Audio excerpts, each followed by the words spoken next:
Relative lowering in, पहला था relative lowering in vapour pressure, है ना, P naught minus P by P naught is equal to x2। दूसरा था elevation in boiling point, जिसका फॉर्मूला था डेल्टा टीबी बराबर केबी गुना weight by molecular weight into solvent का वेट इंटू 1000। तीसरा था डिप्रेशन इन फ्रीजिंग पॉइंट,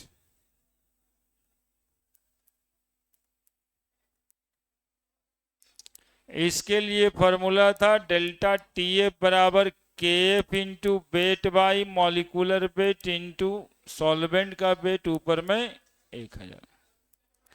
और चौथा है osmotic pressure, pi is equal to weight by molecular weight into volume ऊपर में 1000 into are into T.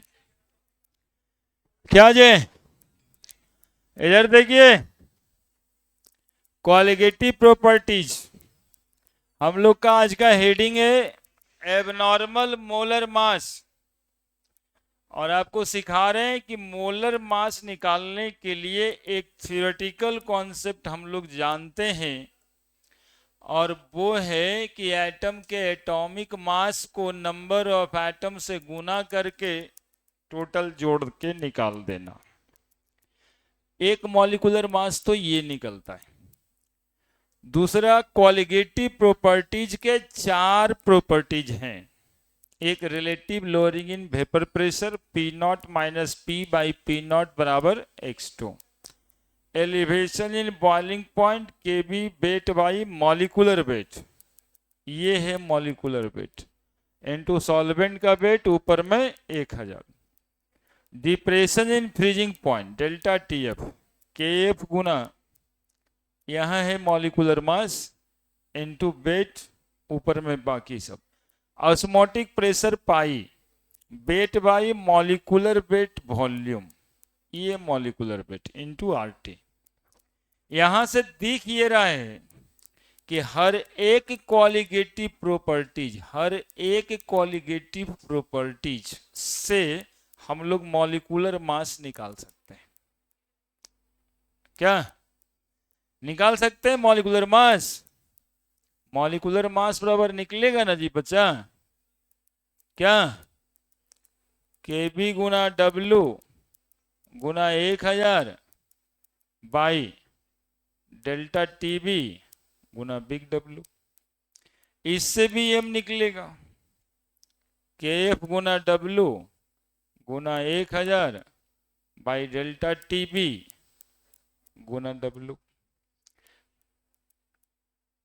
Delta TF, है ना, यहाँ डेल्टा TF था, इरेजर, है ना, डेल्टा TF।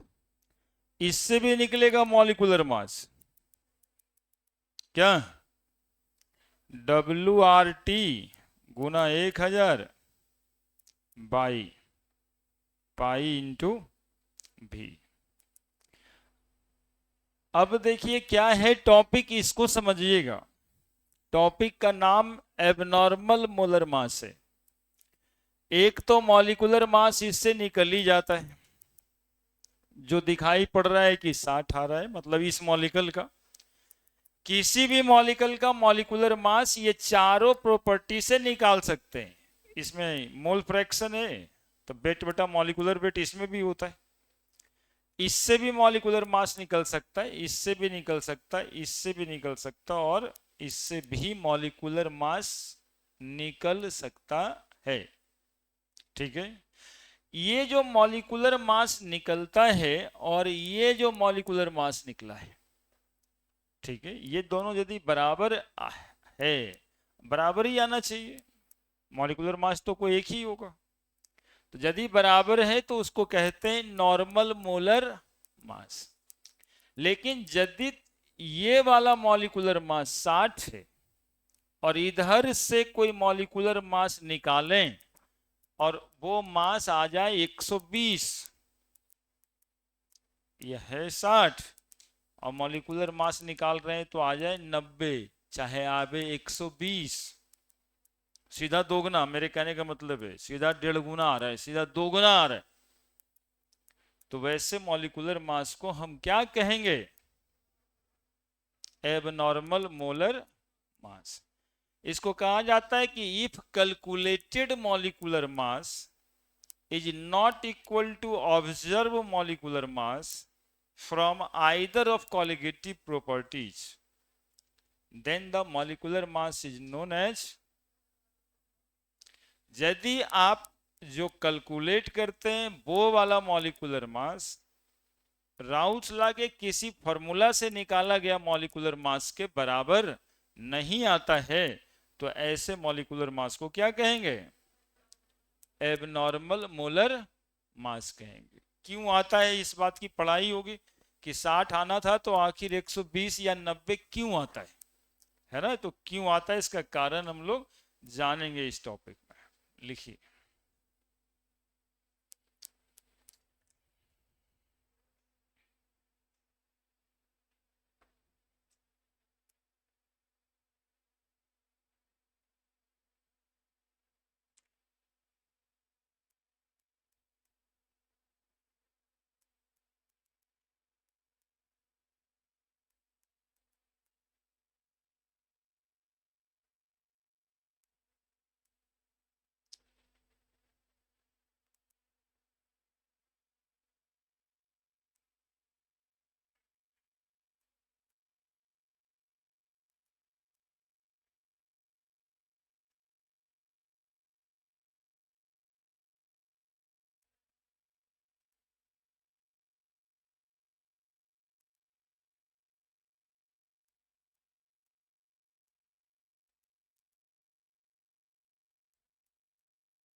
लिखे। मॉलिक्यूलर मास हम लोग एटॉमिक मास को जोड़ के निकालते हैं। साथ में किसी भी कॉलिगेटिव प्रॉपर्टी से मॉलिक्यूलर मास निकाला जा सकता है। यदि ये कैलकुलेट करके निकालने वाला मॉलिक्यूलर मास किसी भी कॉलिगेटिव प्रॉपर्टीज के मॉलिक्यूलर मास से मैच नहीं करता है, थोड़ा ज्यादा या थोड़ा कम आता है, तो ऐसे मॉलिक्यूलर मास को हम लोग एबनॉर्मल मोलर मास कहें।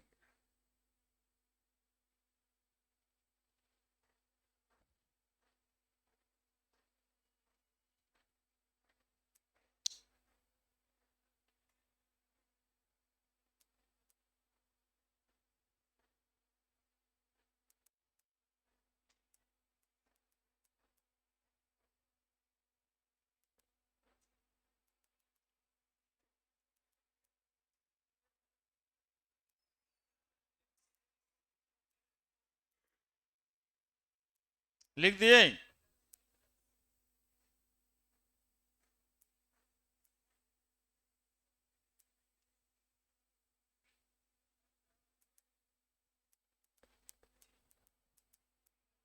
लिख दिए।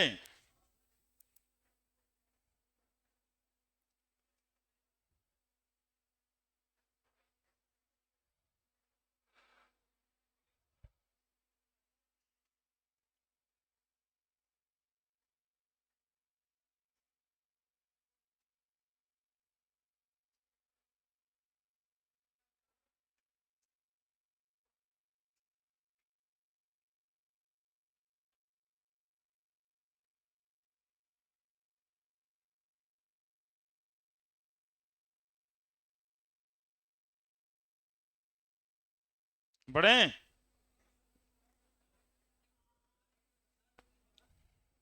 अरे तो बोलेगा ना रे।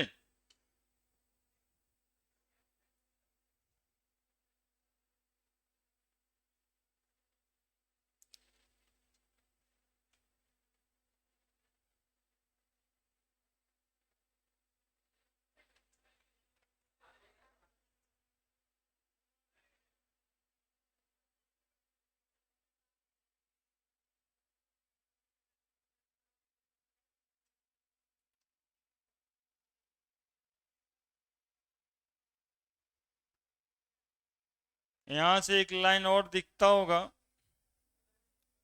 कि कोई भी colligative properties inversely proportional to molecular mass. देखिए ये है कॉलिगेटिव प्रॉपर्टीज और ये है मॉलिक्यूलर मास। ये कॉलिगेटिव प्रॉपर्टीज, ये मॉलिक्यूलर मास, ये कॉलिगेटिव प्रॉपर्टीज, ये वाला मॉलिक्यूलर मास। आने की colligative property inversely proportional to molecular mass. तो लिखिए इसका जो बात है वो, if the calculated molecular mass of substance is not equal to observed molecular mass। Observe कहां से करेंगे? तो from Raoult's law it known as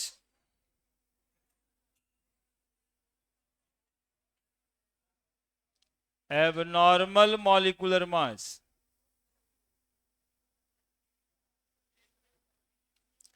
यदि calculated molecular mass observe molecular mass के बराबर नहीं होगा, if the calculated molecular mass of substance is not equal to observed molecular mass। Observe कहां से करना है? तो from Raoult's law it known as abnormal molar mass. Calculated molecular mass को mc कहते हैं और ऑब्जर्व मॉलिक्यूलर मास को mo कहते हैं। ये दोनों यदि बराबर है तो मॉलिक्यूलर मास नॉर्मल मोलर मास कहलाएगा। यदि कैलकुलेटेड मॉलिक्यूलर मास ज्यादा चाहे कम है ऑब्जर्व मॉलिक्यूलर मास के, तो उसको एबनॉर्मल मोलर मास कहेंगे।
लिख दिए। मेन बात ऑब्जर्व और कैलकुलेटेड समझना है। Normal molar mass, abnormal molar mass. यदि calculated molar mass observe molar mass के बराबर है तो नॉर्मल मोलर मास। कैलकुलेटेड क्या होता है? तो एटॉमिक मास को जोड़ के जो मोलर मास निकले उसको नॉर्मल मोलर मास कहते हैं। और जो राउल्स लॉ के फॉर्मूला से निकाला जाए मोलर मास उसको ऑब्जर्व मोलर मास कहते हैं। यदि दोनों बराबर है तब तो नॉर्मल ही है, और यदि बराबर नहीं है, कम या ज्यादा है, तो मॉलिक्यूलर मास को क्या कहेंगे? एबनॉर्मल मोलर मास कहेंगे। ठीक है। अब बात ये होगा कि ये जो एबनॉर्मलिटी इन मोलर मास है वो क्यों है? एबनॉर्मल मोलर मास आया क्यों? ठीक है, तो कारण जानना है। Abnormality in molar mass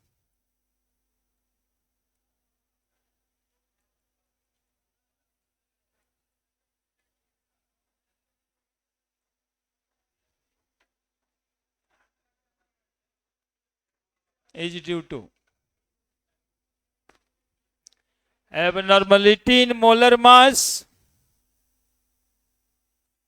is due to solution का जो सॉल्यूट का मॉलिक्यूलर मास निकालेंगे उसमें जो एबनॉर्मलिटी आएगा, मतलब क्या बताए थे कि मॉलिक्यूलर मास उसका 60 है, लेकिन 60 के बजाय 90 आ रहा है, 120 आ रहा है, कुछ भी आ रहा है 60 के अलावे, तो वो क्या है? एबनॉर्मल मोलर मास। तो 60 के अलावे कुछ और क्यों आता है? ठीक है, तो इसके पहले कारण है इफ द सॉल्यूशन इज, पिछले दिन पढ़ा था तुम लोग, नॉन आइडियल और रियल। क्या बचा? ऐसा होने से होगा ना, ऐसा सॉल्यूशन रियल और नॉन आइडियल है तो एलिवेशन इन बॉइलिंग पॉइंट थोड़ा कम या ज्यादा होगा। पढ़ा था ना ऐसा। थोड़ा कम और ज्यादा यदि ये होगा तो weight by molecular weight into wait, तो थोड़ा कम ज्यादा ये होगा तो थोड़ा कम ज्यादा ये भी तो होगा क्या? तो यदि सॉल्यूशन कैसा रहेगा? नॉन आइडियल और सॉल्यूशन रियल, यानी पॉजिटिव या निगेटिव डेविएशन वाला सॉल्यूशन यदि रहेगा, पॉजिटिव और नेगेटिव डेविएशन वाला यदि सॉल्यूशन रहेगा, तो वैसे केस में जो मॉलिक्यूलर मास निकलेगा कोलिगेटिव प्रॉपर्टीज से वो भी थोड़ा ज्यादा या थोड़ा कम आ सकता है ना? यदि मॉलिक्यूलर मास 60 निकलता, ये आइडियल होता तो 60 निकलता। अब ये आइडियल नहीं है, ये 5 आता तो ये 60 आता, ये 5.2 आएगा तो क्या ये 60 ही आएगा? बदल जाएगा। ठीक है, तो if the solution is non ideal then the molar mass is abnormal. तो पहला कारण, if the solution is real और non ideal then the molecular mass of solute is abnormal. Clear है? दूसरा, if molecular dissociation of solute takes place in the solution,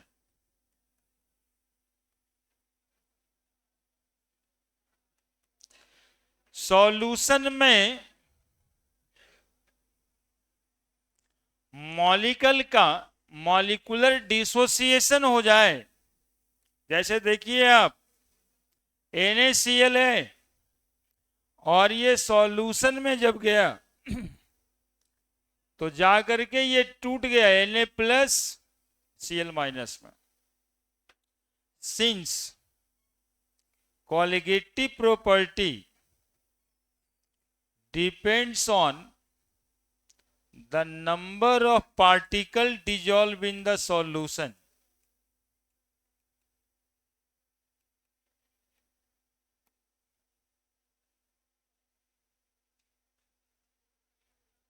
देखो क्या लिखने वाले हैं, एबनॉर्मलिटी इन मोलर मास के कारण क्या है ये समझा रहे हैं, है ना। कॉलिगेटिव प्रॉपर्टी से जो मॉलिक्यूलर मास निकालते हैं वो एबनॉर्मल क्यों आता है ये बता रहे हैं। पहला कारण बताएं कि सॉल्यूशन यदि रियल होगा तब मॉलिक्यूलर मास एबनॉर्मल आएगा। दूसरा कारण बताएं कि if the molecular dissociation of solute takes place in the solution, NaCl पानी में जाएगा तो टूट जाता है ना Na प्लस और Cl माइनस में। अब तुम ही बताओ, हमने 100 पार्टिकल NaCl डिजोल्व किया था, तो सॉल्यूशन में जाने के बाद 100 Na और 100 Cl यानी 100 200 नंबर ऑफ पार्टिकल सॉल्यूशन में जाने के बाद बढ़ गया। तो since colligative property depends upon number of particle dissolve in the solution, if the number of particle increases the colligative property also change, है ना। तीसरा, if molecular association takes place, molecular association of solute takes place in the solution.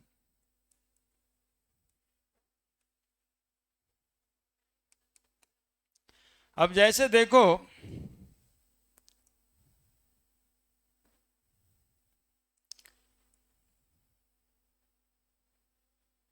Molecule जैसे example में ले लिया CH3COH, ठीक है। अब देखो इन सॉल्यूशन में जाकर के क्या कर रहा है ये,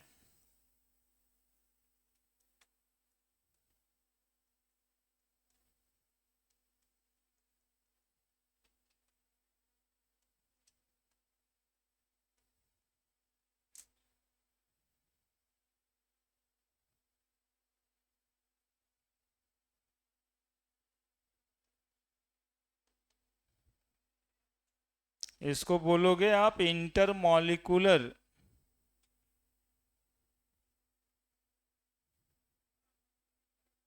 हाइड्रोजन बॉन्डिंग, सुनेगा जी। अब देखो 100 मॉलिक्यूल हम एसिटिक एसिड लिए सॉल्यूशन में, और सॉल्यूशन में जाके ये एसिटिक एसिड एक मॉलिक्यूल दूसरे मॉलिक्यूल से क्या कर गया, जुड़ गया, एसोसिएट कर गया। तो यदि हम 100 पीस लिए थे एसिटिक एसिड का, 100 पार्टिकल लिए थे, तो सॉल्यूशन में जाके अब कितना पार्टिकल दिखाई पड़ रहा होगा, केवल 50, क्योंकि 2-2 पार्टिकल एक बन गया, ठीक है।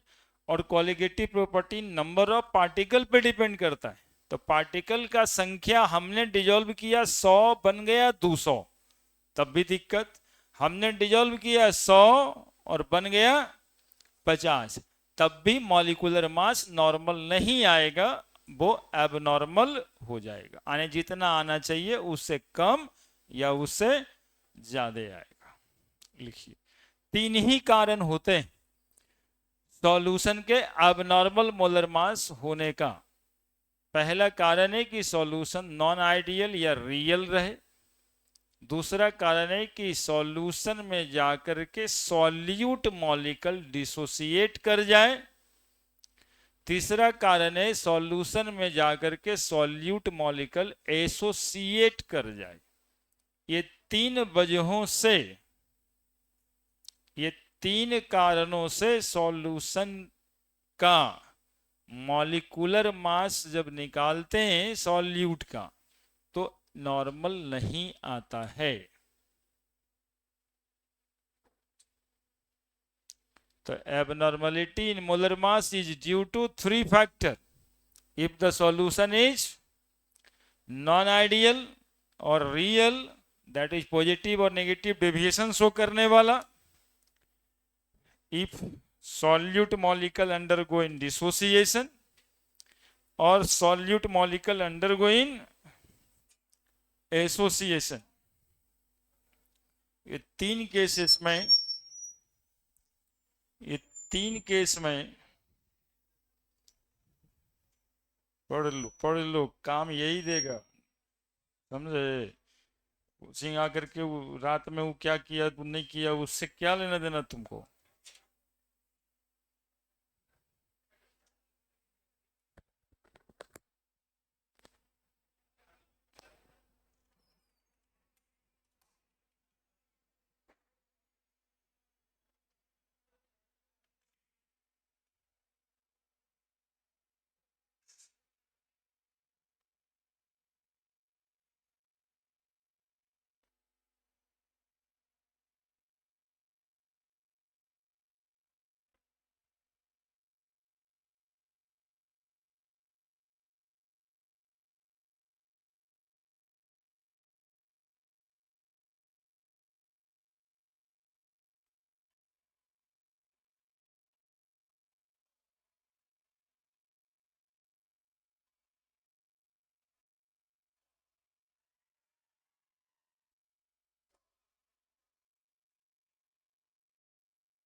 ए, क्या करते रहता हो?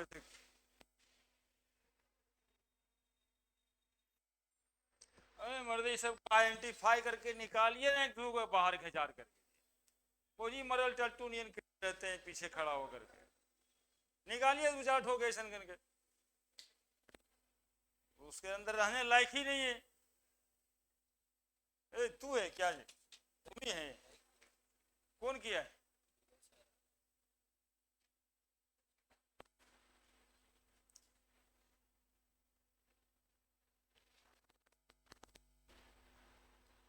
निकाल के बाहर रिपोर्ट कीजिए। हम लोग जब साइन कराते हैं ना, उस तो हस्ताक्षर जो फॉर्म भराता है ना, उसमें लिखल है कि इनएक्टिविटी और खराब एक्टिविटी के वजह से हम निकाल सकते हैं बाहर, तो कानूनन प्रावधान बना हुआ, निकालिए दो चार ठोके बाहर।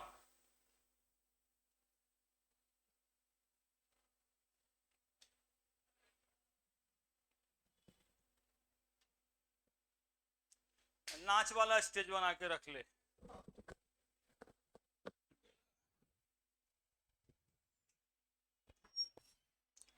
सब उस लायक है नहीं कि जिसमें अब छोड़ा जाए, करके देख लिए हम लोग।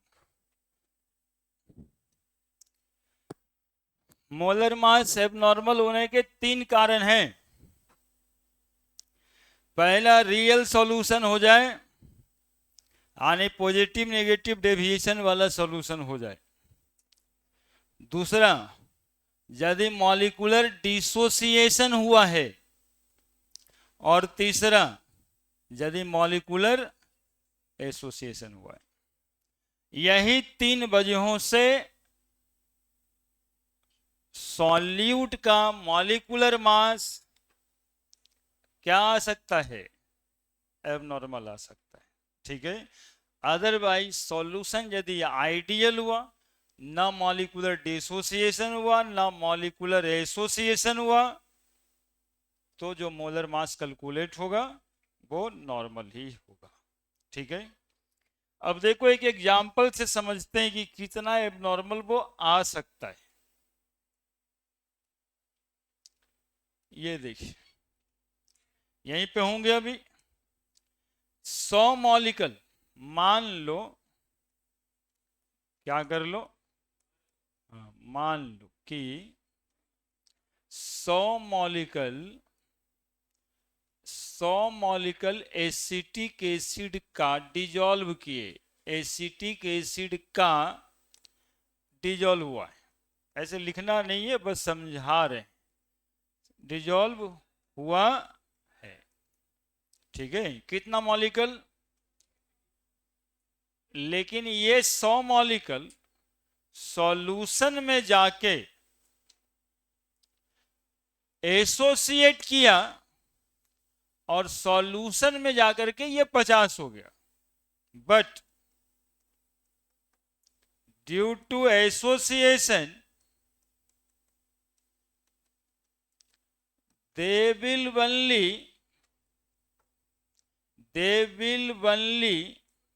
50 now in the solution। ये सब लिखना नहीं है आपको, समझिए हम बोल क्या रहे हैं।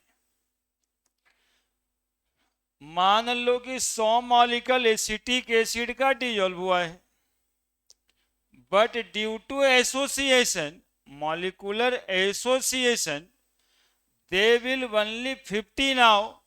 अब सिर्फ कितना बच गया इन द सॉल्यूशन। अब जरा देखो, ऐसे तो एसिटिक एसिड का मॉलिक्यूलर मास जोड़ के आता है कितना, पहले ही लाइन यही लिखे थे 60, लेकिन जब ऑब्जर्व करते हैं, ऑब्जर्व मॉलिक्यूलर मास एसिटिक एसिड का आ जाता है 120। ठीक है, मतलब आना चाहिए था 60, लेकिन राउस लॉ से जब कैलकुलेट करते हैं तब आ जाता है क्या 120, सीधा दोगुना आ जाता है। तो इस दोगुना आने का कारण क्या है ये पढ़ रहे हैं हम लोग। तो दोगुना आने का कारण ये बता रहे हैं कि इसमें क्या हुआ है, मॉलिक्यूलर एसोसिएशन। अब बताओ, ये जब 60 पीस था, मतलब 100 पीस था, तो टोटल मॉलिक्यूलर मास 100 गुना 60 क्या 6000 के करीब। अब चूंकि सॉल्यूशन में 2 गो बन गया, एगो तो कितना आ गया 120। पास पीस कितना है, पार्टिकल का पीस कितना है, जोड़ के देखो तो कितना आ रहा है 6000 ना। 120 गुना 6000 बराबर आ गया कि नहीं आ गया। तो मॉलिक्यूलर मास दोगुना आ करके पहले के ही बराबर हो गया, चूंकि मॉलिक्यूलर एसोसिएशन हो गया। That is why molecular mass क्या आ गया, दोगुना आ गया। ठीक है, जहां पे डिसोसिएशन हो जाए कंप्लीट, वहां पे मॉलिक्यूलर मास आधा हो जाता है, ताकि पूरा का पूरा मास क्या आ जाए, बराबर आ जाए। अब इस बात को कैसे लिखना है वो देखेंगे। अब देखिए, मॉलिक्यूलर मास तो नॉर्मल होना चाहिए ना। एबनॉर्मल मॉलिक्यूलर मास का क्या मतलब, सुनोगे देखोगे। अब 10 मिनट से हम जो पढ़ा रहे हैं, क्या पढ़ा रहे हैं, दिमाग में नहीं गया होगा तो अभी 5 मिनट सुन के जाएगा। मेरा टॉपिक है abnormal molar mass, abnormal molecular mass. ये एक मॉलिक्यूल था, कोई भी आप एग्जाम्पल ले सकते थे, जिसका कि एटॉमिक मास को जोड़ जोड़ के कैलकुलेट करके आ जाए। तो कैलकुलेट करके आ जाता है 60। इसको कहते हैं नॉर्मल मोलर मास, इसको कहते हैं नॉर्मल मोलर मास। लेकिन एक और तरीका है मॉलिक्यूलर मास निकालने के, और वो तरीका है कॉलिगेटिव प्रॉपर्टीज, जिसमें 4 तरह का कॉलिगेटिव प्रॉपर्टीज होता है। Relative lowering, elevation in boiling point, depression in freezing point, osmotic pressure. अब इस केस से मॉलिक्यूलर मास भी निकल सकता है। ठीक है, अब यहां से यदि हम मॉलिक्यूलर मास निकालते हैं तो देखिए ये फार्मूला से मॉलिक्यूलर मास निकलेगा। इस फॉर्मूले से मॉलिक्यूलर मास निकलेगा, इस फॉर्मूले से भी मॉलिक्यूलर मास निकलेगा। हमने कहा कि यदि ये मॉलिक्यूलर मास इस कैलकुलेटेड मॉलिक्यूलर मास के बराबर नहीं आता है तो ऐसे मॉलिक्यूलर मास को एबनॉर्मल मॉलिक्यूलर मास कहते हैं। इसको ऑब्जर्व मॉलिक्यूलर मास कहे, इसको कैलकुलेटेड मॉलिक्यूलर मास कहे। ये ऑब्जर्व है और ये ऑब्जर्व इसलिए कि राउल्स लॉ के फॉर्मूला से निकला है। ठीक है, यही इसके डिफिनीशन में दिए कि if the calculated molecular mass of substance is not equal to observe molecular mass, it known as abnormal molar mass. ठीक है, एमसी कहे कैलकुलेटेड मास को, ऑब्जर्व को एमओ कहे। यदि दोनों बराबर है तो नॉर्मल मास, यदि बराबर नहीं है, ज्यादा या कम है, तो एबनॉर्मल मोलर मास। क्लियर है? अब हम लोग कारण जानने की कोशिश कर रहे हैं कि एबनॉर्मल क्यों आता है। तो abnormality in molar mass is due to 3 factors बताए हम, 3 कारण के वजह से बताए। पहला कारण बताए कि सॉल्यूशन कैसा हो, नॉन आइडियल या रियल हो। दूसरा कारण बताए कि मॉलिक्यूलर डिसोसिएशन हो जाए, मॉलिक्यूल हम लें 100 और सॉल्यूशन में जाके टूट के हो जाए 200, 300, 400। तीसरा कारण बताए कि मॉलिक्यूलर एसोसिएशन हो जाए, यानी मॉलिक्यूल लें 100 और हो जाए 50। तो ये 3 कारणों से केमिस्ट्री में मॉलिक्यूल का मॉलिक्यूलर मास कॉलिगेटिव प्रॉपर्टीज से क्या आ सकता है, एबनॉर्मल आ सकता है। उसी का एक एग्जाम्पल लेके दिखाए रहे थे अभी कि एसिटिक एसिड जैसे था तो 100 मॉलिक्यूल लिए थे तो 60-60 था सबका। सॉल्यूशन में जाने के बाद वो खुद ही 50 में कन्वर्ट हो गया। तो मॉलिक्यूलर मास भी ऐसा चेंज किया अपने आप को कि टोटल मास बराबर आ गया। यही तो देख रहे थे। तो इस 3 कारणों से मॉलिक्यूलर मास एबनॉर्मल होता है। अब देखिए scientist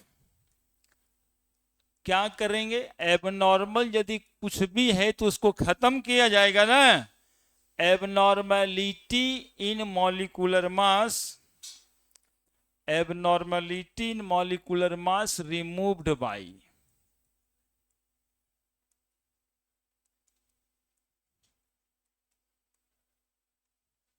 abnormality in molecular mass is removed by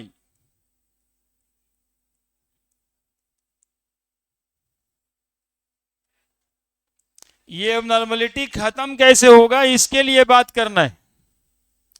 abnormality in molecular mass is removed by, है ना। ये कौन बनेगा, करोड़पति का भी क्वेश्चन है, 13वां का, केबीसी 13 का क्वेश्चन है और 50 लाख का सवाल था। साइंटिस्ट राहुल साहब नहीं है, राहुल्स के वजह से तो बाकी के काम हुए, लेकिन ये जो एबनॉर्मल मोलर मास आने लगा, आनी था मॉलिक्यूल का मास 60 और राहुल्स लॉ के हिसाब से आ गया 120। इस बात को सही किसने किया, ठीक है, तो भाई साहब का नाम है वेंट हॉफ फैक्टर। फैक्टर तो बाद में, साइंटिस्ट का नाम है वेंट हॉफ, है ना। बस यही आंसर देने से 50 लाख उस भाई साहब को मिलता। आर्ट्स बैकग्राउंड का रहा, वो जवाब नहीं दे पाया, 25 लाख में संतोष किया, है ना। पढ़ने से ये सब भी फायदे होते लाइफ में कभी कभी। सीधा सवाल यही पूछा था कि abnormality in molecular mass when calculated from colligative properties of solution is due to या removed by, due to तो दिखाई दिए, is removed by, है ना। अभी तक हुआ क्या, कॉलिगेटिव प्रॉपर्टीज हम लोग पढ़े, उससे मॉलिक्यूलर मास निकाले और आज कह रहे हैं कि वो जो मॉलिक्यूलर मास है वो एबनॉर्मल आ रहा है कहीं कहीं पे। तो उस एबनॉर्मल मोलर मास को रिमूव किसने किया? नाम है वेंट हॉफ। ठीक है, कैसे रिमूव किया अब ये देखना है। ये वेंट हॉफ साहब कैसे रिमूव किए, देखो क्या रिमूव करना था, सबके दिमाग में गया बात। मॉलिक्यूल का मॉलिक्यूलर मास था 60, आ रहा था 120। सबका नहीं, कुछ कुछ का। राउसला खुद परेशान हो गए कि ग्लूकोज का मॉलिक्यूलर मास निकालते हैं तो 180 ही आता है, सुक्रोज का निकालते हैं तो ऐसे भी कैलकुलेट करते हैं तो 342 आता है, और क्वालिटेटिव प्रॉपर्टी से भी निकालते हैं तो 342 ही आता है। यूरिया 60 आता है ऐसे भी जोड़ के, और मॉलिक्यूलर मास क्वालिटेटिव प्रॉपर्टी से निकालते हैं तब भी 60 ही आता है। लेकिन एसिटिक एसिड का 120 आ जाता है, होता है 60, आ जाता है 120। ऐसा क्यों? और कुछ मॉलिक्यूल्स थे, ठीक है, 10 साल 12 साल वो परेशान रह गए। अपना नियम तो खूब बनाए, पूरा चैप्टर है राहुल साहब का ही है, लेकिन ये बात उनसे समझ नहीं आई कि क्यों ऐसा है। ठीक है, और ये भाई साहब जब आए तो उस बात को चुटकी में खत्म कर दिया, बोला ऐसे चुटकी बजाए राउसला का एबनॉर्मलिटी गायब। ठीक है, इस बात के लिए इनको नोबेल प्राइज भी मिला कि जिस काम के कोई साइंटिस्ट कर नहीं रहा था 16-20 साल से, अवेटेड था वो काम, कि ऐसा क्या हो गया कि बहुत सारे केस में राउसला सही ही दिखते हैं, मोलर मास भी सही आता है, लेकिन कुछ केस ऐसा है जहां पे ये गड़बड़ नजर आ रहे हैं। ठीक है, तो ये वेंट हॉफ साहब इंट्रोड्यूस किए, क्या जानते हो? वेंट हॉफ फैक्टर, बस ये इंट्रोड्यूस किए, आई, वेंट हॉफ फैक्टर आई। ठीक है, इन्होंने जानते हो क्या किया? 60 का 120 आ रहा था ना, कोई चीज निकाला जिसको कहा कि यदि 120 आ रहा है साहब तो आधा से गुना कर दीजिए उसको, तो हो जाएगा 60। बताइए कितना कितना एकदम चुटकी में। जानते हो कैसे? सुनना, the ratio of number of particle, the ratio of number of particle of solute after dissociation or association to that of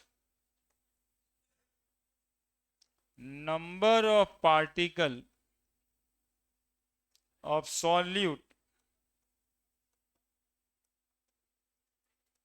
taken initially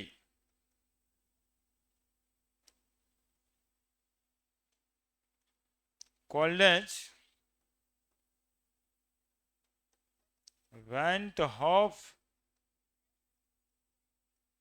factor. लिख दिया जाए पहले इसको, फिर समझाते हैं बात। The ratio of number of particle of solute after dissociation और association to that of number of particle of solute taken initially called as Van't Hoff factor.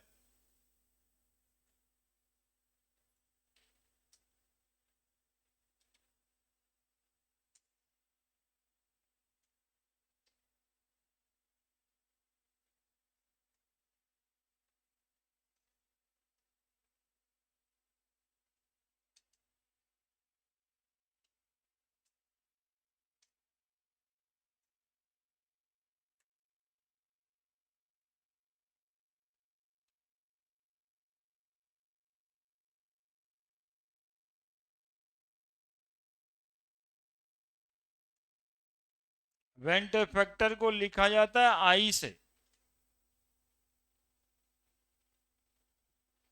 The ratio of number of particle of solute after dissociation or association to that of number of particle of solute taken initially called as Van 't Hoff factor.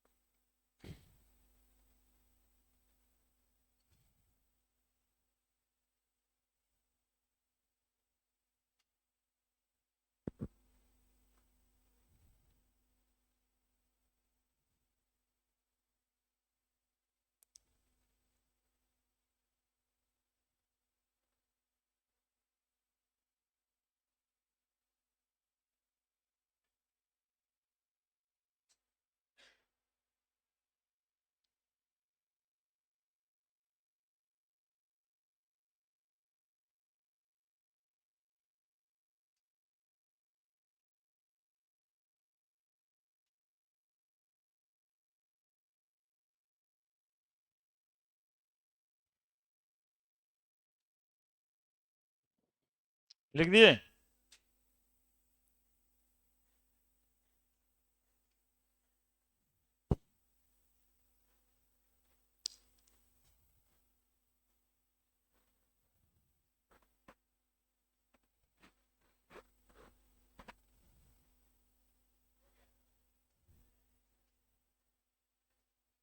बड़े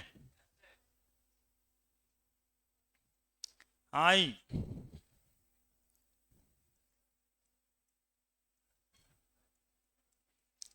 number of particle of solute after dissociation. समझ रहे हैं बात जी? Dissociation का मतलब है कि solute solution में जाके टूट जाता है। NaCl ऐसे तो ठीक ही है, NaCl ही है, लेकिन NaCl वाटर में जाने के बाद वो Na प्लस और Cl माइनस में डिसोसिएट हो जाता है। MgCl2 Mg2 प्लस और 2Cl माइनस में डिसोसिएट हो जाता है by number of particle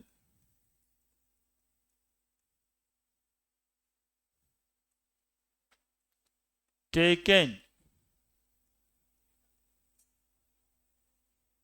initially.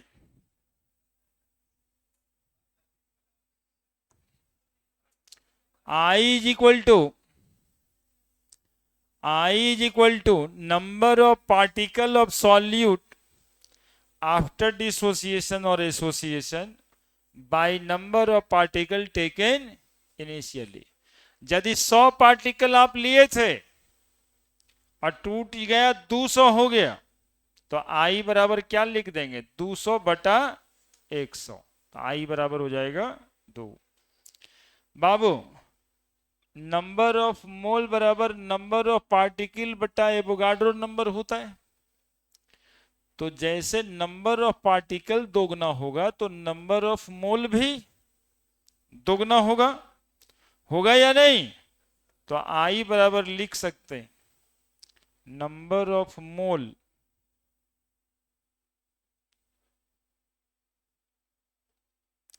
After dissociation और association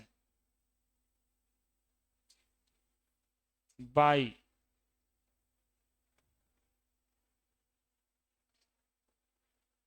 number of mole taken initially। I बराबर number of mole per liter after dissociation or association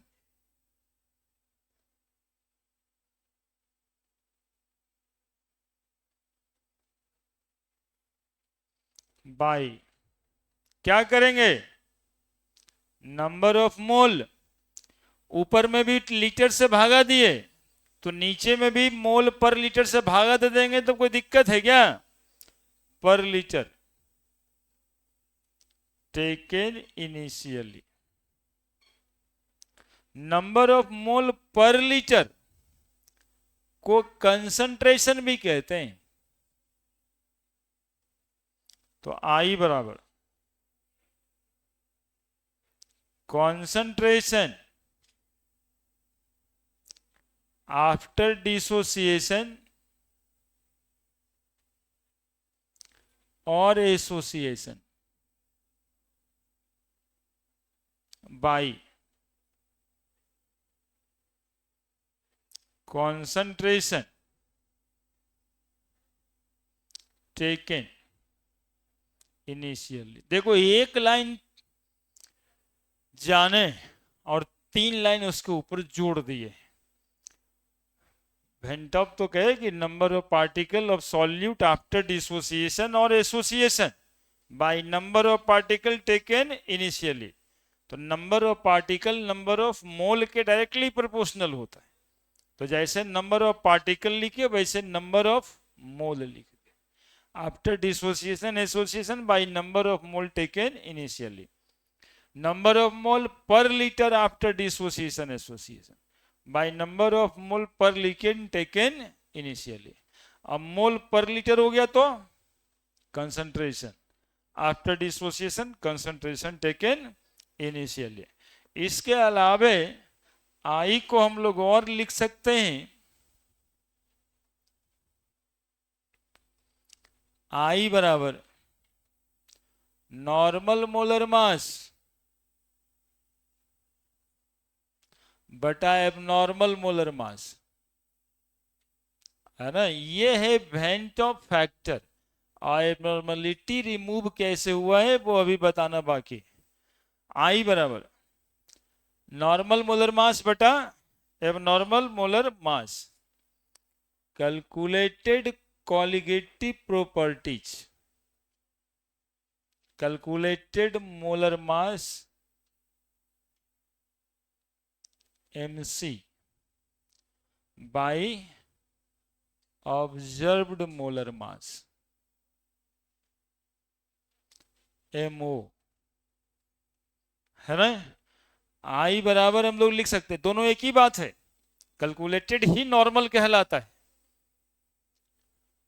observed colligative properties by calculated colligative properties since colligative property inversely proportional to molecular mass. देखो यहाँ calculated बटा observe है, तो इसमें observe बटा जो कि मॉलिक्यूलर मास के इनवर्सली प्रोपोर्शनल होता है कॉलिगेटिव प्रॉपर्टी। दिखाए थे ना, लिख दीजिए। इतना सब डिफिनीशन आई का है।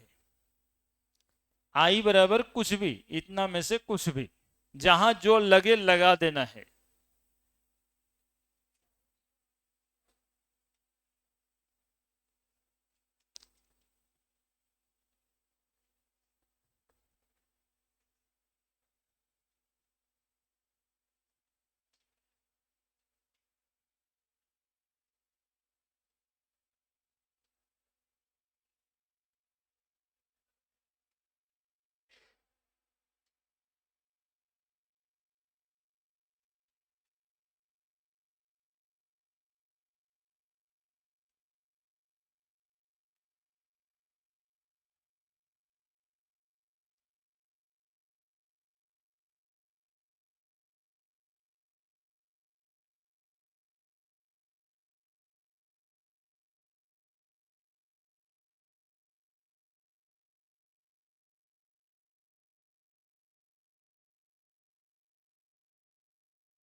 ऊपर नीचे दोनों पर लीटर से भागा देती है।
लिख दिए।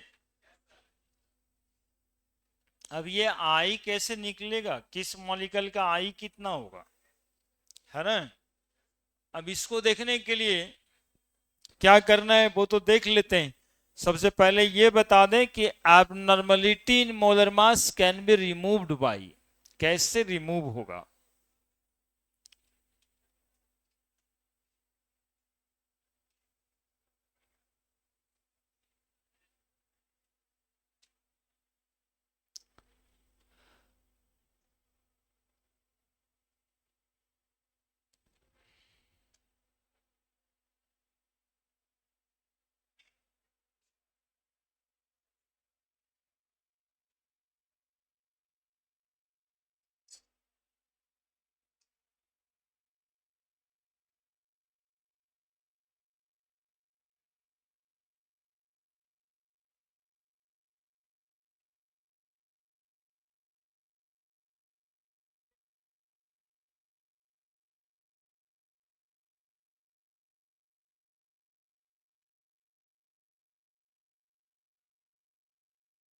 क्या लिख दिए,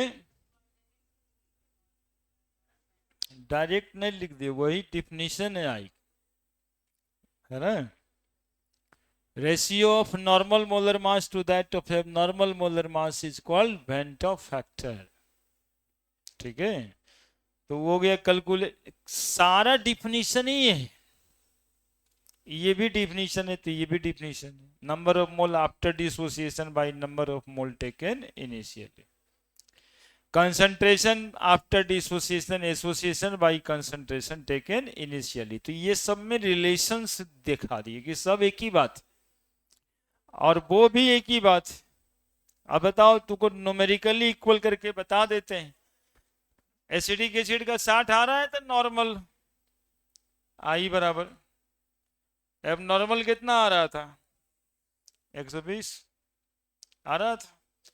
आई एसिटिक एसिड आफ्टर डिसोसिएशन लिए थे 100, हो गया था 50, तो हो गया था 50 एसोसिएट करने के बाद, और लिए थे 1/2, 1/2 न्यूमेरिकली बराबर, है ना।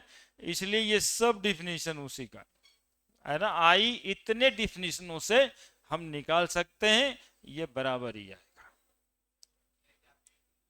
अब देखो, abnormality in molar mass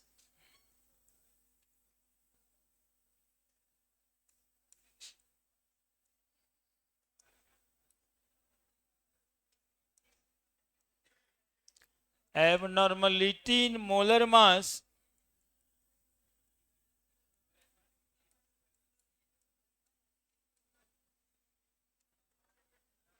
can be removed by multiplying Van 't Hoff factor, multiplying Van 't Hoff factor in formula of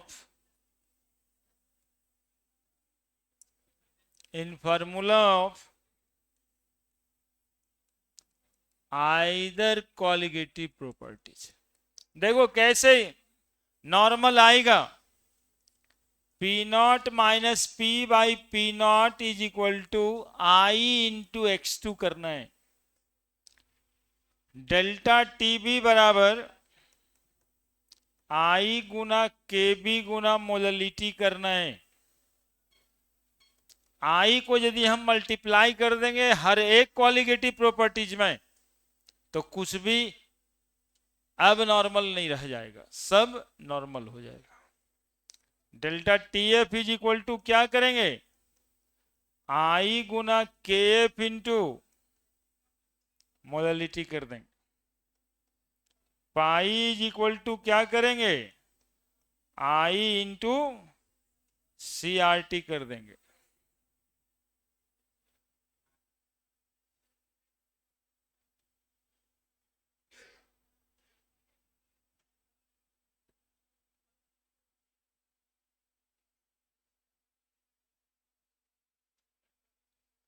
है ना, 4 कॉलिगेटिव प्रॉपर्टी। अब चारों कॉलिगेटिव प्रॉपर्टीज में यदि वेंटो फैक्टर लगा देंगे तो सब कुछ नॉर्मल हो जाएगा।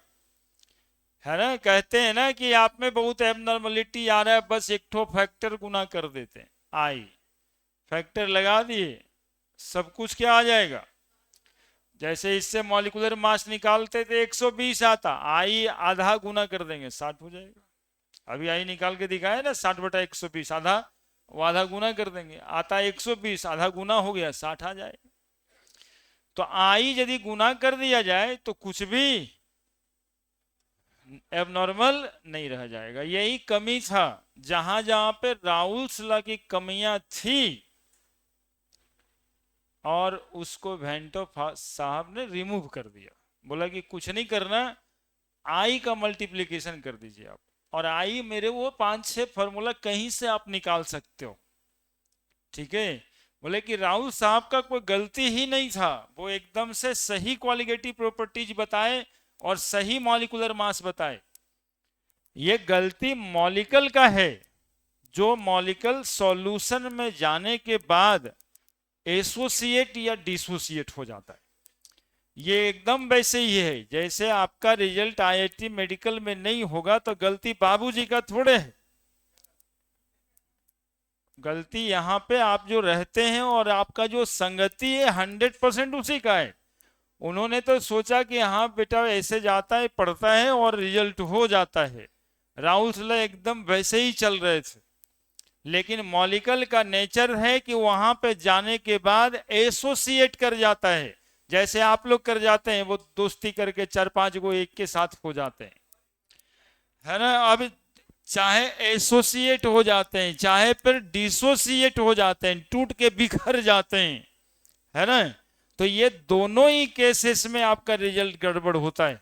वैसे ही राउल्स लॉ के साथ हो रहा था, वो मॉलिक्यूल जो सॉल्यूशन में जाने के बाद एसोसिएट कर जा रहा है, अपने मन से डिसोसिएट कर जा रहा है, वो सॉल्यूशन के मॉलिक्यूलर मास भी अब नॉर्मल आ जा रहे, जो जैसे डिजॉल्व किया वैसे ही सॉल्यूशन में प्रेजेंट है, तो उसके मास एबनॉर्मल नहीं आते। जैसे glucose, sucrose, urea, heptane, octane, benzene, naphthalene, टॉलिन, ये सबका मॉलिक्यूलर मास या क्वालिटेटिव प्रॉपर्टी कभी एबनॉर्मल नहीं आ रहा था, जिसका निकाले हम लोग ढेर सारा न्यूमेरिकल कर लिए।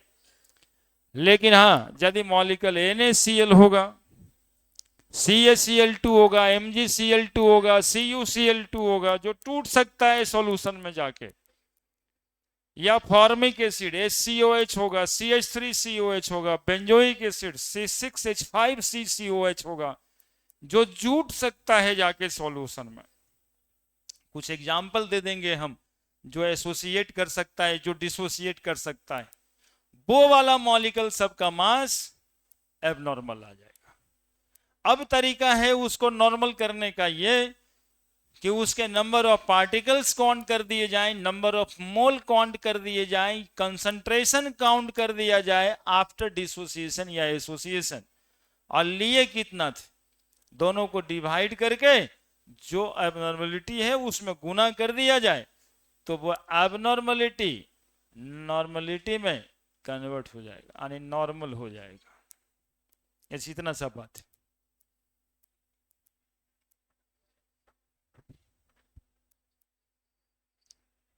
थियोरेटिकल क्वेश्चंस में पूछा जाता है why the molecular mass is abnormal when calculated from qualitative properties, तो आपका जवाब होगा ड्यू टू मॉलिक्यूलर एसोसिएशन और मॉलिक्यूलर डिसोसिएशन, और सॉल्यूशन में भी non ideal, then the abnormality occurs in their molecular mass. How it is removed? तो by multiplying Van 't Hoff factor into the abnormality, और आई कैसे कैलकुलेट होगा? तो सबसे आसान पड़ता है, किताब में भी लिखा है, नॉर्मल मोलर मास बटा एबनॉर्मल मोलर मास कर देने से। लेकिन उससे भी ज्यादा आसान और बेसिक है number of particle after dissociation और association by number of particle taken initially. अब देखिए कुछ मॉलिक्यूल के इवेंट ऑफ फैक्टर्स।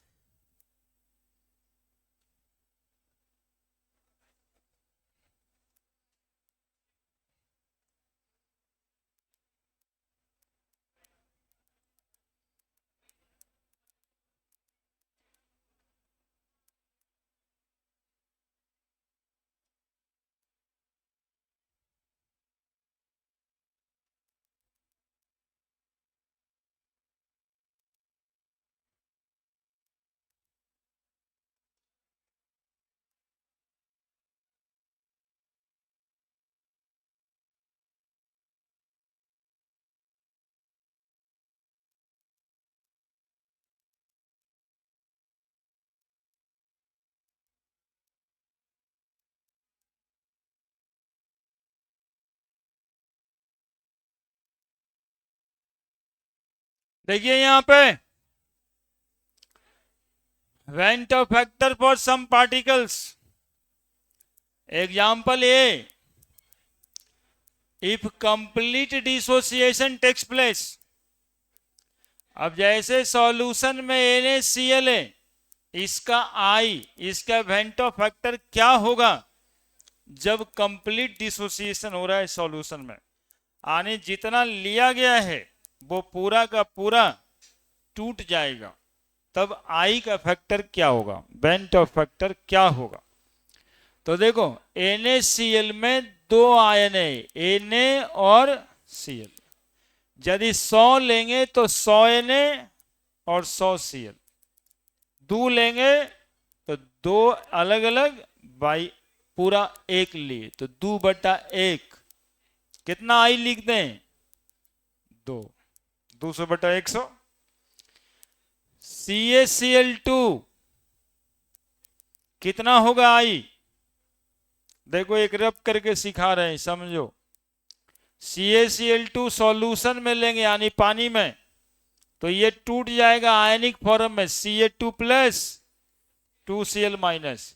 अब बताओ ये एक साथ 100 लिया जाएगा तो ये कितना, एगो बना रहा है एगो, तो कितना बनेगा ये, और ये कितना बनेगा बताओ। लिए कितना थे, टूटने के बाद हो कितना गया, तो I 300/100 कितना आया, तो इवेंट ऑफ फैक्टर I कितना आ जाएगा इसके लिए, 3।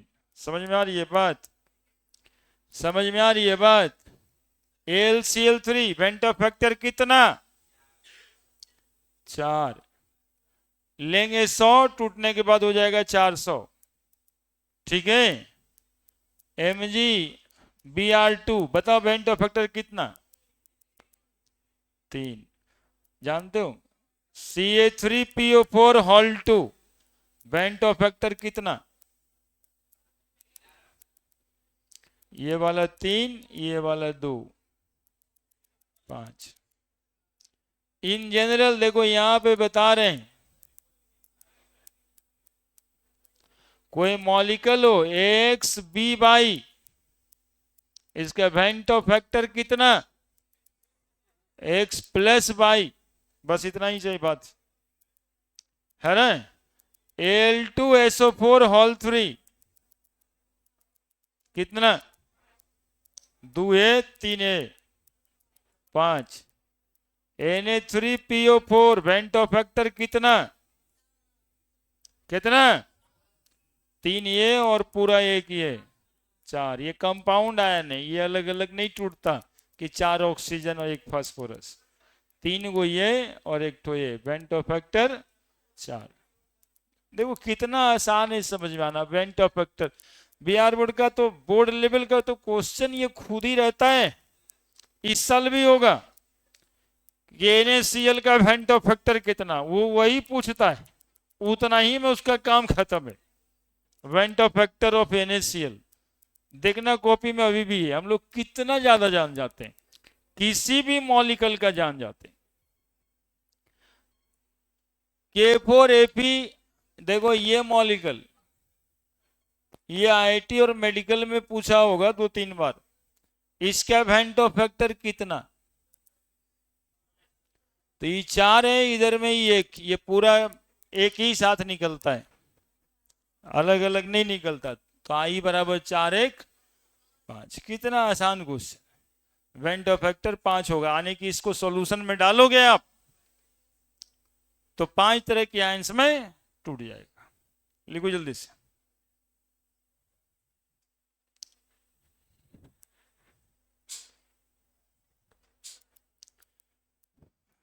अरे देखो, कहते हैं कि यहाँ पे आओ ना तो इसे कोचिंग आया तो पढ़ने के लिए आया है।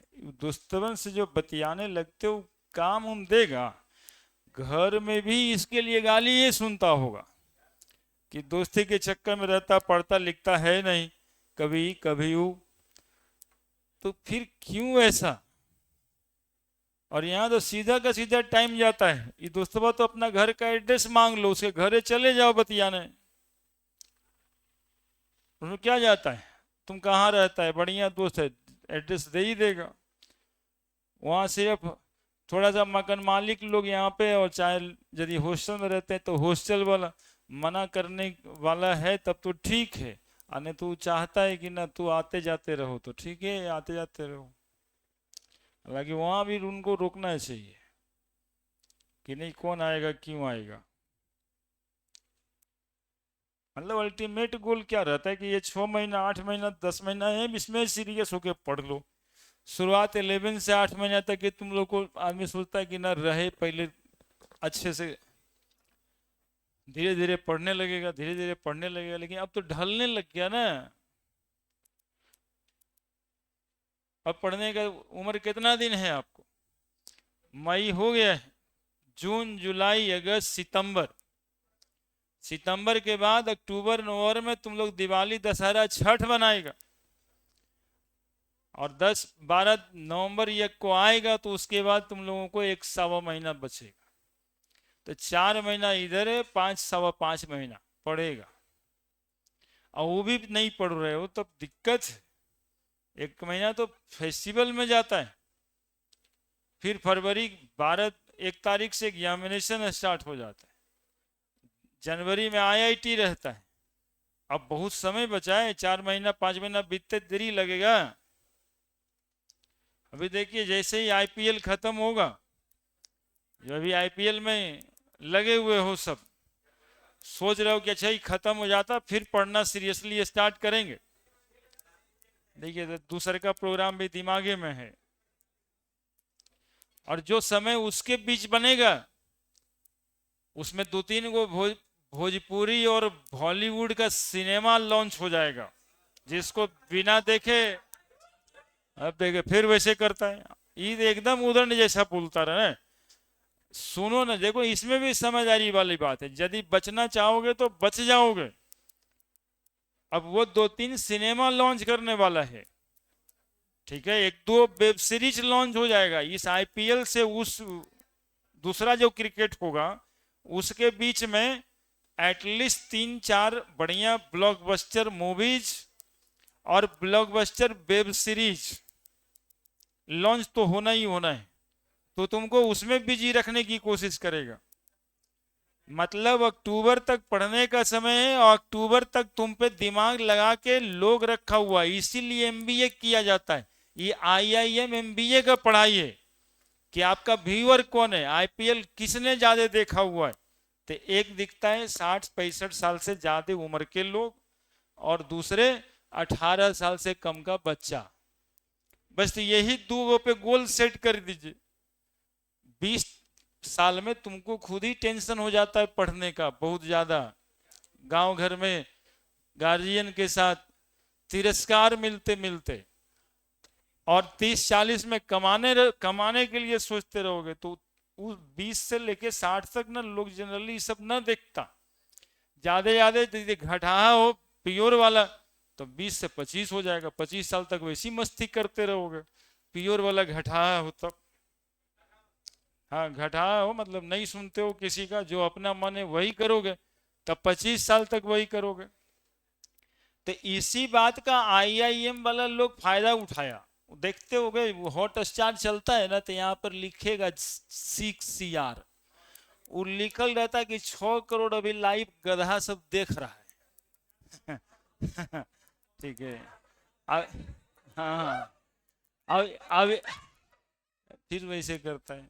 अभी 6 करोड़ में 5.99 के बाद में एक जो हम उस समय देखे तो हम भी बन रहे होते हैं, तो हम कहते हैं भाई इसे हटाओ, हम इसमें नहीं जाना। तो 6 करोड़ 7 करोड़ जो है ना, बस वही लोग यहाँ पर है। ठीक है। अब देखो, हाँ वो जितना बना लो, जितना बना लो, 50% तो गधा ही है, 90% गधे लोग रहते हैं इंडिया में। तब बहुत है, तो तुम भी उसमें साथ है। देखो फिर वैसे, अब देखो कहने का ये मतलब है ना, तो इससे उम्र भी पता चल जाता होगा पता करने वाले लोगों का। इसमें डेमोग्राफिक एरिया पता चल जाए कि बिहार में कितना, बोले युवा कितना है, कितना देख रहा है अभी, बोले अरे यहाँ तो 90% सर।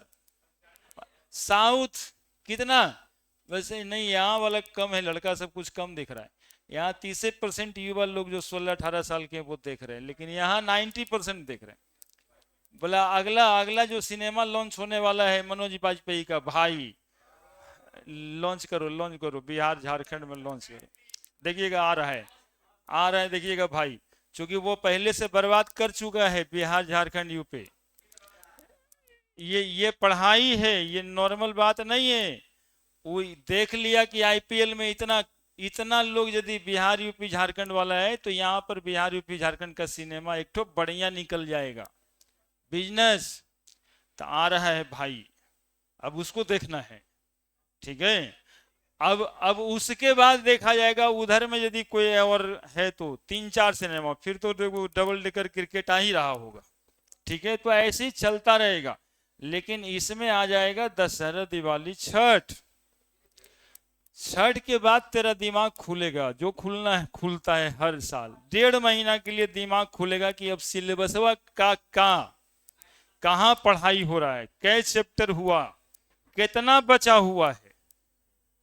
तो उस सर पे प्रेशर डाल करके सर का खत्म करा दोगे, सर हमारा खत्म कर, सर लोग भी एकदम खत्म कर देंगे, इसमें कोई शक नहीं। हम लोग का सिलेबस लेट वेट हुआ नहीं, तो खत्म हो जाएगा सर। अब आ जाएगा जनवरी, जनवरी नहीं 25 दिसंबर को ही बाबूजी कहेंगे कि बेटा हो गया, अब घरे चलाओ, अब तो सिलेबस खत्म हो गया होगा, अब परीक्षा दोगे उसके बाद है ना। तो दिसंबर में पैकिंग का शुरुआत करा देते हैं 20 तारीख 22 तारीख से। 5 तारीख तक पहुंच जाओगे अपने घर, जहां फिर से एक बार टेबल कुर्सी अरेंज करना होगा कि अब घरे में कैसे पढ़ेंगे। तो घरे में जब पढ़ने के लिए बैठोगे, तब बगल वाला भौजी के बेटा आ जाएगा। ठीक है। और अब भौजी कहेंगे कि थोड़ा सा पकड़िए नहीं इसको, हम एगो काम कर लेते हैं।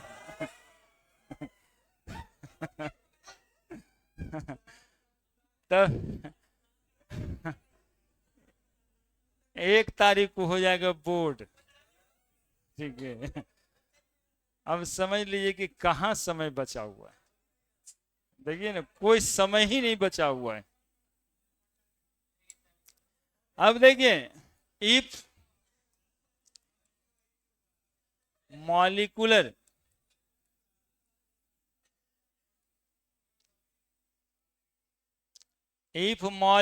Association takes place,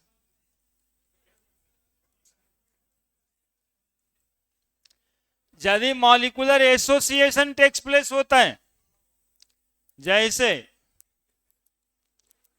dimer formation कहते हैं, ये एग्जाम्पल ही है। क्या होता है डाइमर फॉर्मेशन, यानी आपने 100 मॉलिक्यूल को सॉल्यूशन में डाला और 100 जो है यूनाइट कर गया, 2-2 एक बन गया, तो कहते हैं डाइमर फॉर्मेशन। तो इस केस में जाता है ये HCOH, CH3COH, और C6H5COH, यही सब ज्यादा रहता है इन ऑर्गेनिक सॉल्वेंट।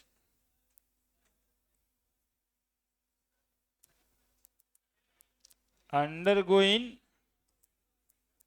फिर उधर बोल रहा है dimer formation,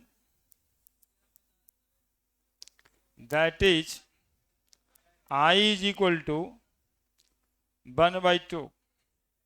went Hoff factor इसका कितना हो जाएगा 1/2। इसके एग्जाम्पल दिखाए हैं, 100 मॉलिक्यूल लिए थे ना एसिटिक एसिड का, डाइमर बना, कितना हो गया एसोसिएट करने के बाद 50, लिए कितना थे 100, बराबर कितना 1/2, क्या, that is i is equal to half. एक एग्जाम्पल देखिए, फोटो यहां भी बना देते हैं, आप भी बना लेना। बेंजोइक एसिड OH C6H5 है ना, ये नेगेटिव चार्ज, ये पॉजिटिव चार्ज, ये पॉजिटिव चार्ज, ये negative charge, dash dash dash dash dash dash, intermolecular hydrogen bonding. तो खुला खुला आप 100 मॉलिक्यूल लोगे, हो जाएगा कितना 50, डाइमर फॉर्मेशन, तो 50/100, आफ्टर डिसोसिएशन हो गया 50, लिए थे 100, 1/2। पानी में ये सब टूट जाता है, नोट में लिख देना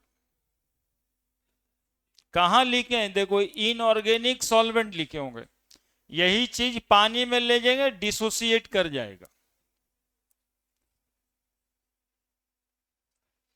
कोई नामो जानता है जी, क्या नाम है इसका,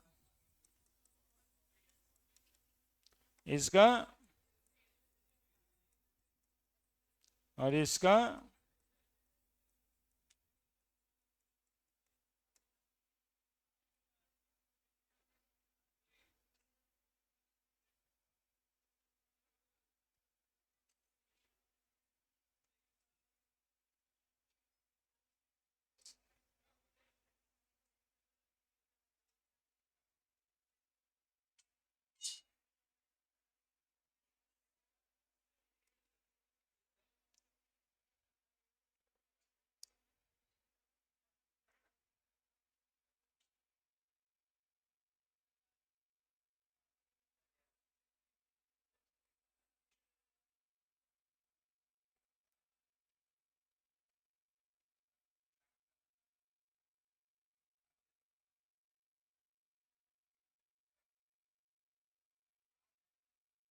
लिखिए लिखिए लिखिए, अब खत्म होने वाला है चैप्टर। अगला दिन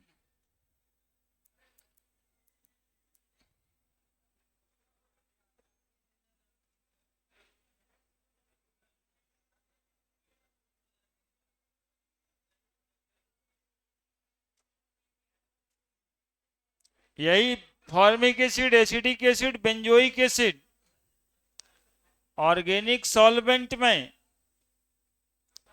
डाइमर फॉर्मेशन करेगा और वाटर में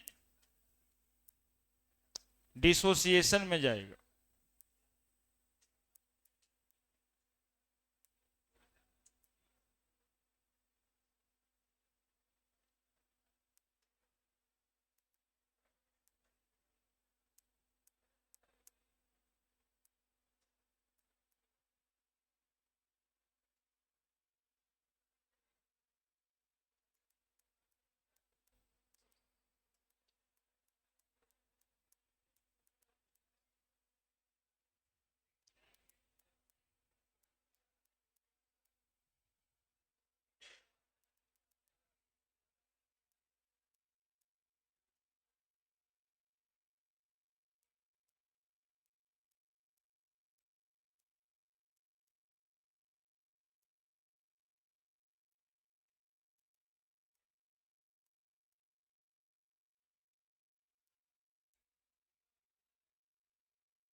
लिख दिया।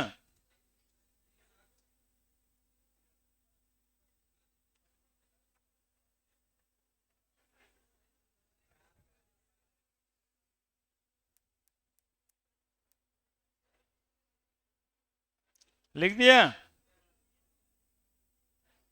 तो आई यहां पे तीन तरीके का हो सकता है। आई बराबर 1 होगा यदि सॉल्यूशन आइडियल है। आई लेस देन 1 होगा, 0.5 आ रहा होगा इसमें। आई लेस देन 1 होगा यदि मॉलिक्यूलर एसोसिएशन हो रहा है। और आई ग्रेटर देन 1 होगा, 2 3 4 5, कब? जब डिसोसिएशन हो रहा है। तो आई के तीन केसेस हैं, है ना। Value of I,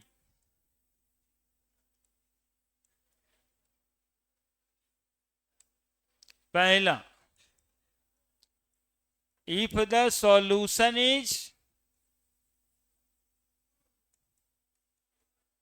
ideal. देखो तीन ही बात हो सकता है जी। तो आई इज इक्वल टू आएगा 1। सॉल्यूशन आइडियल तभी आप कहेंगे जब जितना मॉलिक्यूल आप लेंगे उतना ही मॉलिक्यूल सॉल्यूशन में भी रहेगा। जैसे ग्लूकोज में ऐसा कोई बात नहीं कि आप 100 मॉलिक्यूल लेंगे तो वहां वो 150 हो जाएगा चाहे 50 हो जाएगा। 100 लिए सॉल्यूशन में भी 100 ही रहेगा। ऐसे केस में molecular mass calculated observe molecular mass के बराबर होगा। ऐसे केस में colligative property calculated colligative properties observe के बराबर ही होगा। ठीक है। यदि सॉल्यूशन आइडियल हुआ, if the solution has solute which undergoing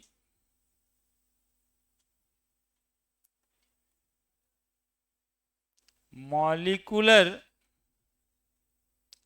association, if the solution has solute which undergoing molecular, बोलो आगे, मॉलिक्यूलर एसोसिएशन। मॉलिक्यूलर एसोसिएशन में जाएगा तो अभी देखा आई 0.5 आ गया यदि डाइमर का फॉर्मेशन हुआ। तो आई कितना आएगा? अरे बोलो, 0.5 आया था यार। लेस देन 1, लेस देन 1 आ जाएगा। तो ऑब्जर्व मॉलिक्यूलर मास ग्रेटर 120 आ रहा था, 60 से 120 हो गया था, नहीं दोगुना हो गया था। मॉलिक्यूलर मास ऑब्जर्व ग्रेटर आएगा किससे? कैलकुलेटेड से। ठीक है। और यदि ऐसा हुआ तो चूंकि कॉलिगेटिव प्रॉपर्टी के इनवर्सली प्रोपोर्शनल होते हैं मॉलिक्यूलर मास, है ना। तो ऑब्जर्व मॉलिक्यूलर मास ज्यादा है तो कॉलिगेटिव प्रॉपर्टी ऑब्जर्व कम आएगा कॉलिगेटिव प्रॉपर्टीज कैलकुलेटेड से। यानी एलिवेशन इन बॉइलिंग पॉइंट जितना आना चाहिए उससे कम आएगा। इस सब ऑब्जेक्टिव क्वेश्चन है जो बना रहे हैं। और सी, इफ द मॉलिक्यूल या if the solution has solute which undergoing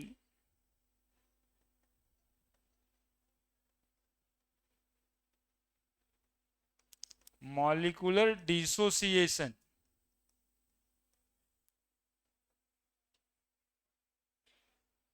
molecular dissociation होने से आई ग्रेटर देन 1 आएगा।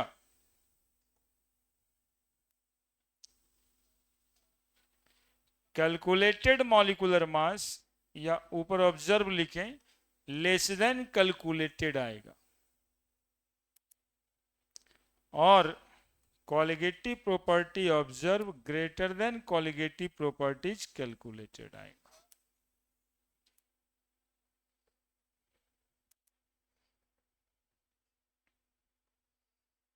बहुत इंपॉर्टेंट बात होगा।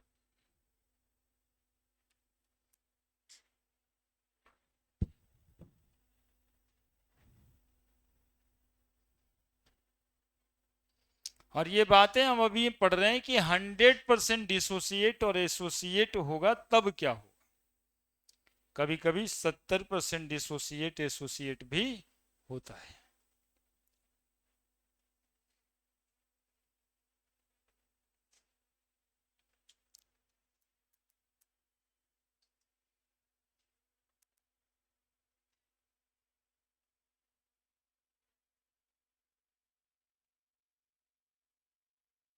तो ये बहुत इंपॉर्टेंट बात होगा, इसको जाके घर पे भी पढ़ना होगा, समझना होगा कौन ग्रेटर देन लेस देन लिखे हैं सर। 60 120 को बूझना होगा, थोड़ा किताब भी पढ़ना होगा। ऐसे ही केस में ये वीडियो जो बनेगा उसको भी एक दो बार देखना पड़ सकता है, किस बात के लिए सर क्या बोले थे, तब जाकर के 100% अपना होगा। क्वेश्चन है एक, लिखिए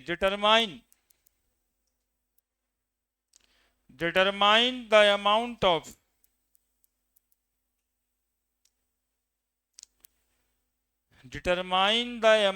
of कैल्शियम क्लोराइड, ब्रैकेट में लिखा है I बराबर 2.47, ब्रैकेट में लिखा है I बराबर 2.47,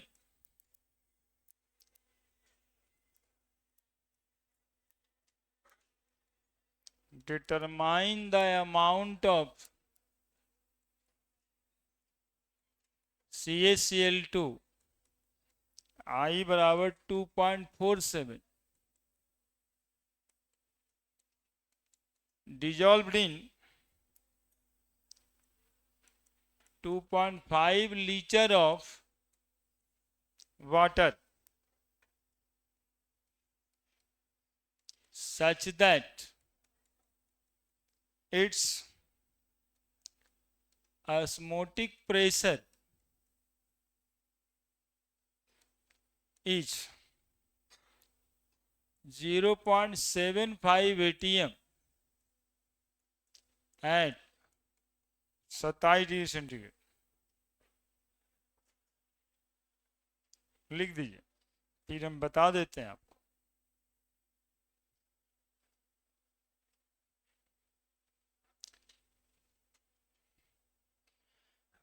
एक क्लास और इस चैप्टर में लगेगा जो बताना है, उसके बाद थोड़ी तैयारी आप लोग करिए ताकि अगले संडे को टेस्ट दे दीजिए। और टेस्ट देने के लिए इंस्पिरेशन दे रहे हैं हम कि टेस्ट देने आइए। ऐसे होता है कि आपको मन टेस्ट लीजिए लेते रहिए, हमरा कहा जाता है ना, तो उसको वही कम्मा को थोड़ा नहीं करके टेस्ट दीजिए, मन से थोड़ा पढ़ लीजिएगा तब हो जाएगा। और एक दो दिन जो है ना उसी चक्कर में रहिए, सोल्यूशन पढ़ना है सोल्यूशन पढ़ना है, शुरू से लेके अभी तक रिवीजन करिए। यदि शॉर्ट नोट्स नहीं बना है तो शॉर्ट नोट्स बनाइए, अभी बन जाएगा, एक मौका और है। शॉर्ट नोट्स नहीं बना है तो बनाइए। फार्मूला सीट, इस चैप्टर में कितना फार्मूला था, क्या 2 पेज से ज्यादा था, उसको खोज के निकालिए, अभी भी कंप्लीट किया जा सकता है। ठीक है, इसके बाद का चैप्टर है मेरा redox reaction and electrochemistry. Redox reaction 11th का था नहीं लास्ट में, और इलेक्ट्रोकेमिस्ट्री 12th का था, लेकिन दोनों एक दूसरे से मिलता जुलता हुआ चैप्टर है। ठीक है, तो उस समय में रिडॉक्स आपको हम नहीं बताए हैं, यहीं पे के लिए छोड़े हैं, है ना। तो रिडॉक्स रिएक्शन एंड इलेक्ट्रोकेमिस्ट्री का हेडिंग लगेगा। शुरुआत में 11th वाला 2-3 दिन 4 दिन रिडॉक्स होगा, और उससे फिर इलेक्ट्रोकेमिस्ट्री उसी चैप्टर में आगे बढ़ जाएगा। ठीक है, तो चूंकि वो आएगा तो फिर उसका अपना दुनिया है, अपना कहानी है, वो तुमको लगेगा करंट इलेक्ट्रिसिटी की तरह फिजिक्स में, है ना, एकदम वैसा ही चैप्टर है, इलेक्ट्रिसिटी वाला चैप्टर है। तो उसकी अपनी अलग एक दुनिया हो जाएगी। तब तक सॉल्यूशन कर लो, इस सप्ताह में मौका है। ठीक है, और कर लेने का मतलब यही होता है कि उससे निकला हुआ एगो टेस्ट दे दिए, ठीक है, तो वो करीब करीब हो जाता है। उसमें अभी देखो दो चीज बनेगा, शॉर्ट नोट्स और फार्मूला सीट, बस ये दो पे, और नहीं तो 100 पेज हो गया होगा पढ़ाते पढ़ाते। अब ये जो 100 पेज दिखेगा ना बाद में, तो लगेगा बाप रे बाप, इतना सॉल्यूशन यदि सर की कॉपी से पढ़ेंगे तब होगा। तो इतना ज्यादा अच्छा है कि कहीं किताब कॉपी में यदि कमे में लिखा हुआ है वही पढ़ ले, हालांकि 4 पेज से बेसी ना है, जितना पढ़ाए वो 2-4 पेज का है, अपने तुम कर लो तो करना, मेरे कहने का मतलब ये है उसको कर लेना, अभी कर लेना, इस सप्ताह में काम बना दो कि सब काम छोड़ के जो है सॉल्यूशन का फार्मूला सीट, सॉल्यूशन का शॉर्ट नोट्स, ठीक है, जब जो खोजे आंख के सामने। क्या कहता है, determine the amount of CaCl2, CaCl2 का अमाउंट पूछ रहा है, यानी वेट पूछ रहा है। आई का वैल्यू दिया है 2.47, डिजॉल्व इन 2.5 लीटर, यानी वॉल्यूम है 2.5 litre, such that it's osmotic pressure 0.75 atm, temperature 27 degree centigrade, 273 जोड़ दोगे 300 केल्विन आ जाएगा। Pi is equal to formula लगा देंगे ICRT। बोले सर आई क्यों, तो बोलेंगे CaCl2 था ना, तो CaCl2 सॉल्यूशन में जाके टूट जाता है, नहीं टूट जाता, ये आयनिक मॉलिक्यूल है यार, टूटेगा, जितना आयनिक मॉलिक्यूल है सब टूटेगा, Ca2 प्लस 2Cl माइनस में। तो आई यदि पूरा टूटता तो आना चाहिए था 3, लेकिन सवाल में लिखा है कि पूरा नहीं टूटा है, लगता है आई बराबर 2.47, तो पाई हो गया आपका 0.75, आई हो गया 2.47, कॉन्सेंट्रेशन है वेट बाई इंटू 1000 ml में लिखते हैं तब, नहीं तो लीटर में लिखा जाता है नीचे, into R into T, 0.75 2.47, weight तो पूछता है, मॉलिक्यूलर मास 40 प्लस 71 111 गुना वॉल्यूम 2.5 लीटर, आर का वैल्यू 0.0821 ATM में दिया है प्रेशर, टेम्परेचर 300 केल्विन, वेट निकाल दोगे यार, ठीक है। अब देखो ये जो 2.47 आई आ गया ना, इसलिए इस कैलकुलेशन में कोई एबनॉर्मलिटी रह ही नहीं जाएगा, नहीं ये गुना रहता तो जो मॉलिक्यूलर मास आता या जो वेट आता वो एबनॉर्मल आता।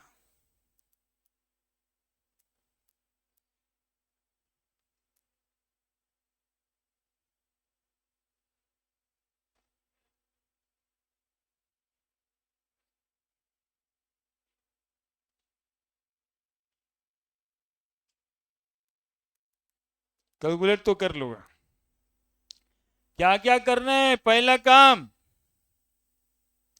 कम्मा याद दिला दें, पूरे चैप्टर का शॉर्ट नोट्स, पूरे चैप्टर का फार्मूला सीट, बस दो काम टॉपिक के साथ, ये दो काम, फार्मूला सीट 2 पेज से बेसी में ना आएगा, शॉर्ट नोट्स हर टॉपिक का थोड़ा थोड़ा सा बात जो इंपॉर्टेंट लगे, है ना। जैसे एक बात बता रहे हैं शॉर्ट नोट्स में, डेल्टा टीबी के लिए पढ़े तो पहला बात जान गए, फिर केबी के लिए बात जान गए, इस तरह से, और कुछ नहीं है इसमें, ठीक है। और फार्मूला सीट में उसका फार्मूला रहेगा, क्या 2-3 पेज में पूरा सॉल्यूशन चैप्टर, जो वही आपके काम का होगा। और नहीं तो हम कह रहे हैं, एक्सपीरियंस से कह रहे हैं कि ये कॉपी में जो भी 50, 60, 100 पेज लिखा हुआ है, ये तुम्हारे एग्जामिनेशन के समय में काम कम देगा, नहीं देगा। जानते हो कैसे लगेगा कि बाप रे बाप, सॉल्यूशन, इतना सॉल्यूशन क्यों पड़ता है। अब इतना सोल्यूशन के पड़ता है तो वीडियो में जाएगा, तो वीडियो में भी 20 को क्लास है, ज्यादा कोई कोचिंग वाला समझा रहे होंगे 10-12 वो क्लास होगा, लेकिन होगा। तब खोजने लगता है, जानते हो बच्चा क्या, वन शॉट में कौन पढ़ाया है, वन शॉट में कौन पढ़ाया, तो वन शॉट वाला समझ में वहां भी नहीं आएगा, भाई नहीं होगा, वो भी वन शॉट हो जाता है। हमारे पास भी कोशिश करेगा एक बार उस समय बोलने का कि सर ये वन शॉट कर दीजिए, कर भी देते हैं हम, लेकिन यदि तुम्हारा ये शॉर्ट नोट्स और फॉर्मूला शीट का पेपर तैयार रहेगा ना, तो मेरा वन शॉट काम करेगा, ठीक है। और नहीं तैयारी ये सब का रहेगा तो वन शॉट काम नहीं करता है। इसलिए कम से कम इसको कर लेना भाई, 2 दिन और एगो टेस्ट ले लेना है, ठीक है। अगला दिन खत्म करेंगे, उसके बाद का ये काम होगा।